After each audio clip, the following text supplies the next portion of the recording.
আচ্ছা, কালকে তুমি অনুষ্ঠান বাড়িতে একটা জিনিস নোটিস করলে? কি বলবো?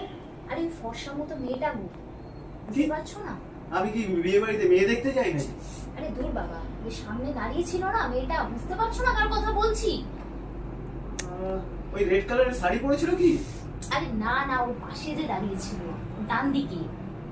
আচ্ছা, ব্লু কালারের শাড়ি, ফর্সা করে, একটু চেহারা ভালো। আরে না রে বাবা, তার পিছনে যে মেয়েটা দাঁড়িয়ে ছিল, সারাক্ষণ ফোন নিয়ে নিয়ে নিয়ে ঘুরে ঘুরে বেড়াচ্ছিল। এইবার সবাই বুঝতে ডাকছিল। পেরেছি, এইবার বুঝতে পেরেছি, ওই পিঙ্ক কালারের শাড়ি পরেছিল তাই না?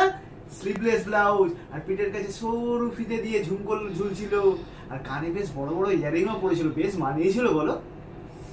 মেয়েটাকে ছাড়ো, বলো তো কালকে আমি কি করেছিলাম? এ, मार साले का खोपड़ी तोड़ साले কি করে?